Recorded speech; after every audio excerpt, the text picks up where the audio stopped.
you're going to stand out from the crowd, you've got to reposition your strengths.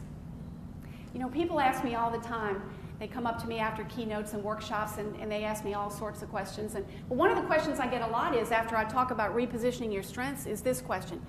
So, I've got a lot to do, very busy, I have a real job, unlike Eugene, who doesn't really have a real job. I have a real job, and so what am I supposed to do? I have a limited amount of time. Am I supposed to work on my strengths and make those better, or am I supposed to work on my weaknesses?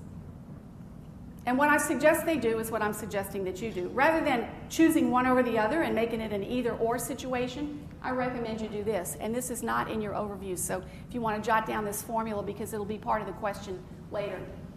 I want you to think about working on a three-part success equation. Strengths plus skills plus self-improvement equals success. So what does that mean? That means that you want to focus certainly on your strengths, and you always want to utilize your strengths to their best advantage. But strengths alone are not going to get you where you need to go. So you need to make sure that you're working on skills as well, that you're learning new skills, that you're adding new skills to your repertoire on a regular basis. And we've talked about ways to do that. And then you need to focus on what's the hardest thing for most of us. And we can call it self-improvement, but that's kind of a nice way of saying you got to work on what's not working for you. You got to work on your limitations. And sometimes that's really tough. It's tough to face those. It's tough to ask for feedback to find out what your limitations are. If you don't know, if you've got children, you certainly know what your limitations are, because as they get to be teenagers, they share that with you on a regular basis. Think about working on your strengths, though. Isn't it easier to focus on your strengths?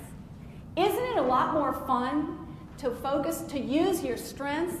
I mean, when you are using your strengths, you are in the zone, aren't you? You are feeling good. Why? Because you are using the strengths that you were doing things that you were born to do, that you love to do, that you have a passion for doing. So if you feel that good when you use your strengths, then why not just focus on using your strengths all the time? Why not just seek out situations where you only have to focus on your strengths? And let the other people in your organization pick up the slack, because, you know, everybody else has different strengths where you have limitations, and isn't that the definition of teamwork? Not anymore, it's not.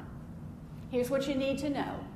If you're not focused on the three parts of that success equation, strengths plus skills plus self-improvement, here's what's going to happen.